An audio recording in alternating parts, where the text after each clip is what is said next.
Have you ever wondered what really hides behind the calm and ordinary face of suburban life? Tonight, you'll hear three chilling true stories that prove even the safest neighborhoods can hold terrifying secrets.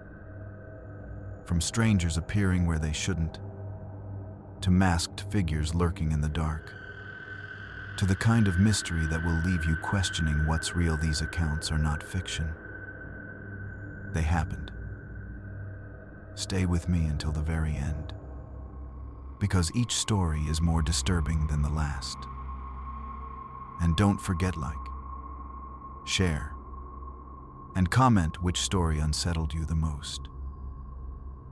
Story 1. Strange Man in the Garage. It was one of those long, quiet summers when the days all seemed to blend together. I was living with my older brother in our family's house out in the suburbs, while my parents were away on an extended work trip. The neighborhood itself was the kind of place you would describe as peaceful to the point of being boring. Tree-lined streets, perfectly trimmed lawns, and the same neighbors you'd see waving at you every evening. At 17, I thought nothing bad could ever happen there. With my parents gone, it was just the two of us.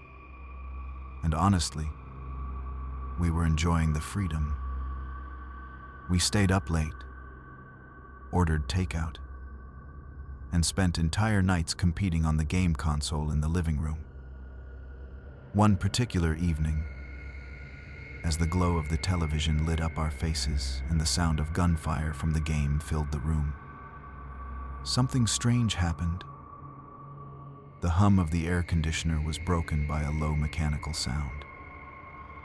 At first, we didn't even notice, but then it became impossible to ignore. The garage door had begun to open on its own. We both froze, controllers in hand, the game still running on the screen. Nobody had pressed the remote. The garage opener wasn't anywhere near us. For a second, I thought maybe my brother had hit a button without realizing it, but his confused look told me he hadn't. Trying to brush it off, we reasoned that it must have been an electrical glitch.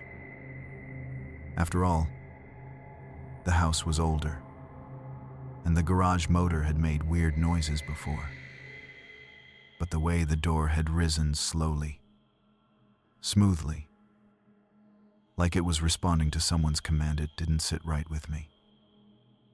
My brother suggested we check it out, and although every part of me wanted to stay in the comfort of that living room light, I agreed. We paused the game, grabbed the nearest flashlight, and stepped carefully toward the kitchen, which connected to the garage. Every step felt heavier than it should have, as if the silence around us was pressing down. I kept telling myself it was nothing. Houses creak, machines malfunction. There was always a rational explanation. And yet, the thought that someone could be standing inside our garage right now lingered in my mind like a shadow I couldn't shake. When we opened the door to the garage, the beam of the flashlight cut through the darkness. The door was halfway up, letting in a strip of night air, and the smell of damp concrete filled my nose. For a moment, the light caught nothing unusual, just the stacked boxes. The tools hung neatly on the wall, the bicycles leaning in their usual corner. But the stillness of it all felt staged, like a scene waiting for its actor to appear. We stood there, listening. The night outside was quiet, almost too quiet, as if even the insects had gone silent to witness whatever was about to happen. My brother whispered that maybe the remote had been triggered from another house nearby, but I knew that wasn't possible. The system was old, not one of those newer models that could be interfered with. The explanation didn't make sense, and both of us felt it. That was the moment when I realized this wasn't just a glitch in a machine. It was a warning that something or someone was testing the edges of our safety. And though we couldn't yet see it, we both understood that the night had just shifted, and the house no longer felt like the safe place it had been only minutes before. As my brother and I stood there in that dim garage light, the air felt heavier than it should have. For a few seconds, nothing happened. We just stared at the half-open door and tried to convince ourselves it was all in our heads. But then, my flashlight landed on something that stopped my breath cold. There, at the far end of the garage, between the shelves and the water heater, was a tall figure. A shadow at first, but as my eyes adjusted, I realized it wasn't an illusion. Someone was standing there, motionless, facing directly toward us. I couldn't make out a face, and maybe that was what made it worse. Just the outline of a man, broad shoulders, tall enough to nearly touch the pipes above, standing as if he had been waiting for us to notice him. My brother grabbed my arm, and for 1 second I thought he was about to confront whoever it was. But instinct kicked in. We slammed the door shut, locked it, and stumbled backward into the kitchen like our lives depended on it. Neither of us spoke at first, our hearts racing, the sound of our own breathing loud in the silence. Finally, I managed to whisper, "Call the police." My brother didn't argue. He dialed with shaky hands, explaining as best as he could that there was an intruder in our garage. The dispatcher said a unit would be there in minutes, though every second felt like an hour. When the officers arrived, they moved quickly, flashlights cutting across the walls and floor as they spread out through the garage and backyard. We stood at the doorway, waiting for them to confirm what we already knew, that someone had been inside. But the search turned up nothing. No man, no signs of forced entry. Nothing to suggest we hadn't just imagined it all. At least, that's what I wanted to believe, until one officer crouched down near the middle of the garage. He pointed at the concrete floor, and that's when I saw the muddy footprints. Fresh ones. They trailed from the back corner straight toward where the figure had been standing, but they stopped short, as if the man had simply disappeared. There were no prints leading outside, no smudges on the half-open door, just those prints, standing alone like an unfinished sentence. The officers didn't have much to say. They shrugged, told us to keep the doors locked, and left us with more questions than answers. My brother and I barely slept that night. Every creak of the house sounded like a footstep. Every shadow looked like a man waiting in the dark. By morning, the fear hadn't faded. If anything, it grew worse. We went into the garage again, this time in full daylight, and noticed something neither of us had caught the night before. The wall-mounted tool rack, which normally held every sharp tool my dad owned, was bare. All the wrenches and screwdrivers were still there, but the blades, the knives, the saws, the cutting tools were gone. Every single one. That discovery left me with a chill I couldn't shake. A burglar would have taken money, electronics, anything of real value. But this person hadn't come for that. They had come for weapons. And somehow, they had entered and exited a locked garage without leaving a single trace except those muddy prints. Even now, years later, I can still see that figure standing there in the dark, as if burned into my memory. What keeps me awake at night isn't the fact that someone broke in, it's the question I still can't answer. How did he get inside when every single door was locked from the inside? And more importantly, was that the only night he was there? Story 2, The Masked Group. I was in my second year of college when this happened. Living in a small dorm tucked away in a quiet suburban neighborhood. The place wasn't anything special, 2 plain brick buildings, a parking lot that was always half empty, and a basketball court in the middle that hardly anyone used after dark. It was the kind of area where you felt safe enough walking home late at night, even if the streets were dimly lit and the silence pressed in from every side. That evening, I had just finished a late shift at my part-time job. It was close to midnight by the time I started the walk back to my dorm. The campus was unusually still. The kind of stillness that makes your footsteps sound louder than they really are. The streetlights flickered here and there, giving off a dull orange glow that barely pushed back the shadows. I pulled my jacket tighter and kept telling myself that this was just another ordinary night, that nothing could possibly happen in a place as boring as this town. But as I cut across the path toward the dorm, I noticed something strange on the basketball court. At first, I thought maybe some students were fooling around, but the longer I looked, the less sense it made. Standing in the center of the court was a group of people, 5, maybe 6 of them. They weren't talking. They weren't moving. They were just standing there in a perfect line. Each one of them was wearing a mask. Not the kind you'd see at a costume party. Not funny masks or cheap Halloween plastic. These were animal masks. One looked like a fox, another like a wolf, another like a rabbit. The kind with exaggerated features, too realistic to feel playful, but too unnatural to feel safe.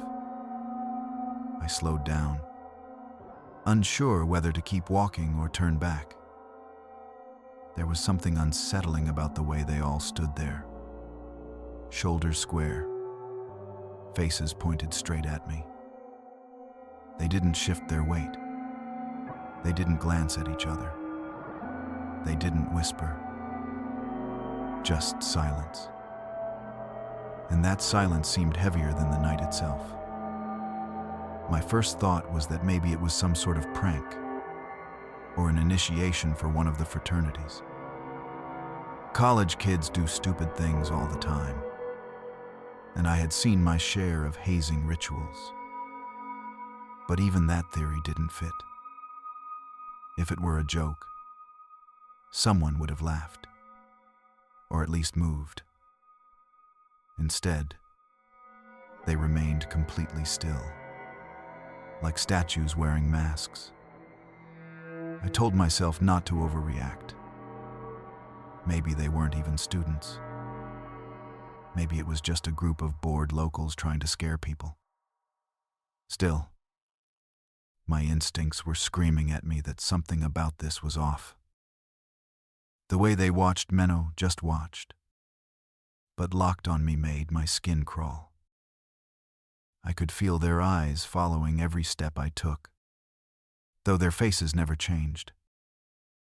I glanced around, hoping to see someone else on the path. Anyone who might confirm that I wasn't imagining this. But the campus was empty.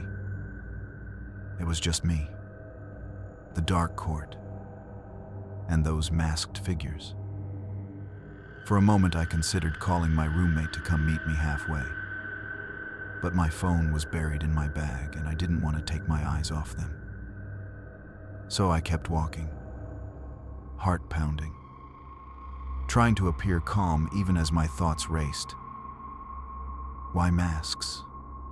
Why here? Why now? In the dead of night on a court nobody used, I couldn't find a reasonable answer. And the lack of one was worse than anything I could have come up with. That image animal faces frozen in the glow of the court, lichas stayed with me ever since.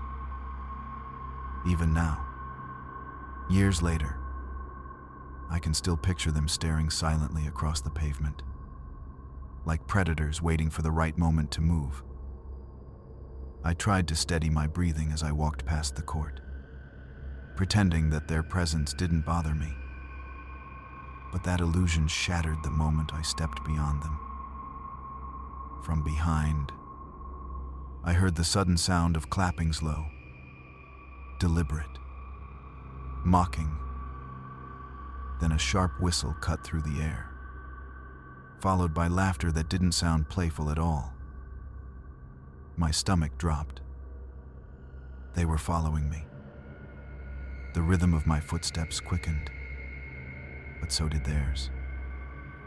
I could hear the shuffle of multiple feet on the pavement, echoing across the quiet campus. Then came another sound, a hollow, metallic thud. I risked a glance over my shoulder and saw one of them, the one in the wolf mask, holding a baseball bat. He dragged it against the ground with every step, letting the wood knock against the concrete in steady beats, as if he was keeping time with my panic. I remember that moment vividly because it was the first time the thought hit me. This wasn't a prank. Nobody goes to those lengths just to scare a random student for laughs. The way they moved in unison, the way they seemed to enjoy my fear, it was calculated. They wanted me to know they were in control of the night. And that realization made my chest tighten. I broke into a run. My backpack slammed against my shoulders as I sprinted across the grass, heading straight for the dorm entrance. Behind me, the clapping grew faster, the whistling louder, like they were cheering me on in some sick game. The metallic thud of the bat echoed in my ears with every step, closer than I wanted it to be. My lungs burned. My throat was dry, but adrenaline pushed me harder than I thought possible. When I finally reached the dorm, I fumbled with my key card, swiping it with trembling hands. The lock beeped open and I shoved the door closed behind me, pressing my back to the glass as I gasped for air. A few seconds later, the security guard from the lobby rushed over, asking what was wrong. I tried to explain between breaths, pointing outside. But by the time he stepped out, the court was empty. The masked figures had vanished. The guard shook his head, muttering something about kids playing around. Still, he took me to the security office and pulled up the camera feeds. We scanned the footage together, but all it showed were faint outlines moving through the shadows, faces completely obscured by those masks. No clear images, no details. Nothing the police could have used even if I'd filed a report. It was as though they had planned it, knowing exactly how to avoid being identified. That night I hardly slept, replaying the sounds of clapping and whistles over and over in my head. I wanted to believe it was a one-time incident, that I had just been unlucky enough to cross paths with the wrong people at the wrong hour. But in the weeks that followed, I started hearing similar stories from other students. Friends of friends who said they'd been followed late at night, chased across the campus by people in animal masks, always silent until the moment they closed in. No one was ever hurt, at least not that I know of. But no one ever figured out who they were either. or why they did it. And that's what unsettles me most, the idea that their only purpose was fear itself. To appear, to watch, to remind us that even in a safe suburban college town, the night can belong to someone else. Even now, years later, I can still hear that bat striking the ground, like a warning that never needed words. Story 3. The birthday party with the unknown man. It was the summer of my junior year when I went to my girlfriend's birthday party. She lived in one of those quiet, high-end suburban neighborhoods where every house looked like it came straight out of a magazine. Big driveways, 3-car garages, tall hedges trimmed to perfection. Her place stood out even among theme-wide. Modern house with high ceilings and glass everywhere. The kind of home you walk into and instantly feel small. Her parents were out of town, which wasn't unusual for them. So the house was completely hers for the weekend. By the time I got there, the party was already in full swing. Music thumped from hidden speakers. People were dancing in the living room, and the kitchen island was covered in drinks and food that seemed endless. Friends spilled out onto the patio.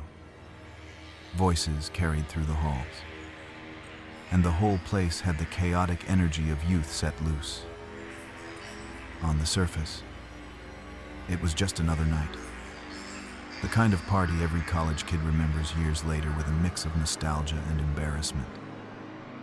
But that night, something felt different. It wasn't obvious at first. I was laughing with a few friends, trying to be social even though I've never been the kind of person who enjoys big crowds. At one point, needing a break from the noise, I drifted into the kitchen to grab a bottle of water. That's when I saw him. In the corner of the kitchen, sitting quietly at the small breakfast table, was a man I had never seen before. He was older than anyone else at the party, mid-40s maybe, with neatly combed hair and a collared shirt buttoned all the way to the top. He wasn't drinking. He wasn't talking. And he wasn't even on his phone. He just sat there, perfectly still, like he belonged, though I knew instantly he didn't. At first, I thought maybe he was one of her relatives, but then it struck me none of the guests had even acknowledged him. People were brushing past, reaching over to grab cups or snacks, yet nobody seemed to know him. His presence was like a gap in the room that nobody wanted to notice. I watched for a while, waiting for some sign, some familiar face to walk up and say hello. But that moment never came. The longer I stood there, the stranger it felt. How had he even gotten in? The front door was crowded with people, and everyone had been told to use the side entrance by the patio. So when had this man arrived? And why was he sitting alone in the kitchen? Of all places. As if he had been waiting for someone to notice?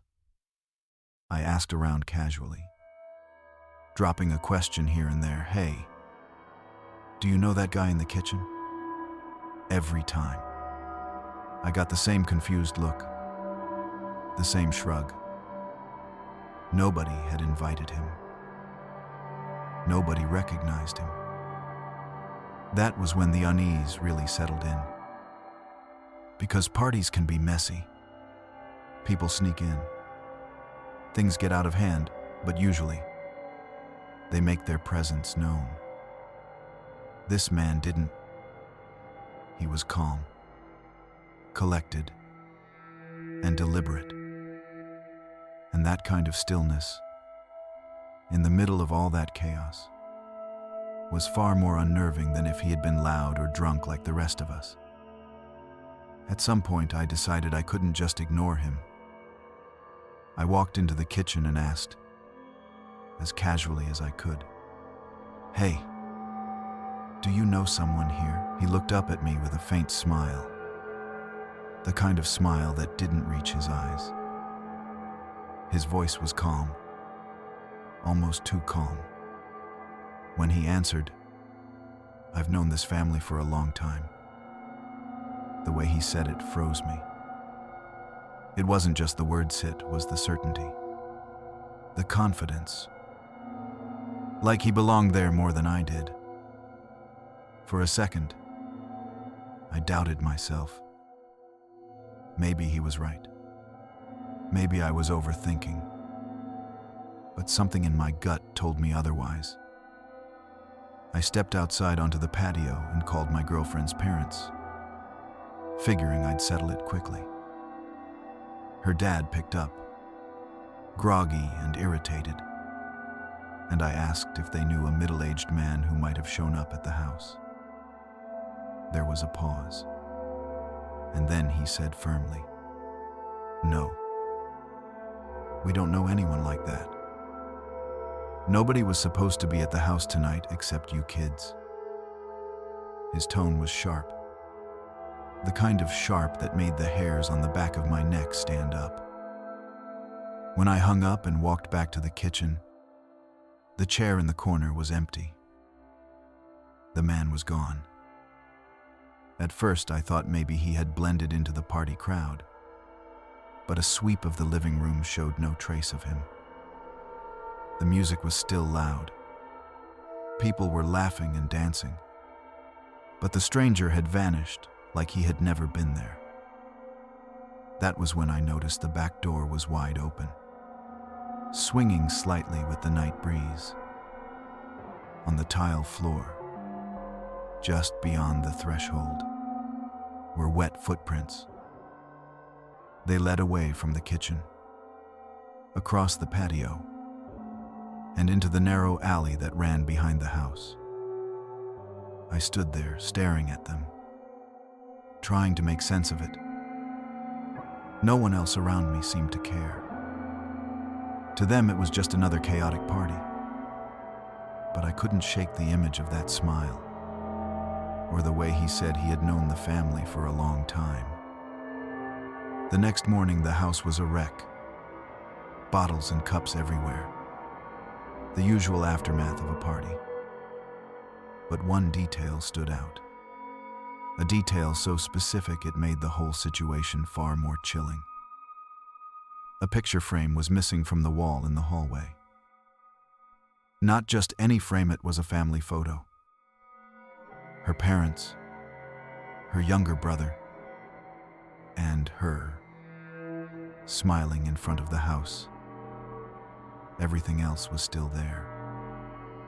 The electronics, the jewelry, even cash sitting in plain sight on the counter.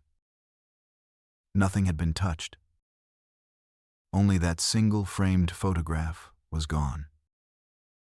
And that's the part that has haunted me ever since. Whoever that man was, he didn't come for money, or valuables, or even to cause trouble. He came for that photo, as if it was the only thing he wanted all along. I never found out who he was, or why he singled out that image. But the way he sat in that kitchen, calm and patient, made me believe one thing. He hadn't stumbled into that party by accident. He had planned it. Even now, when I think back, I wonder what connection he thought he had to that family, and why taking that photo mattered enough to walk into a crowded house full of strangers. The questions never left me, and the silence of his disappearance was worse than any answer he could have given.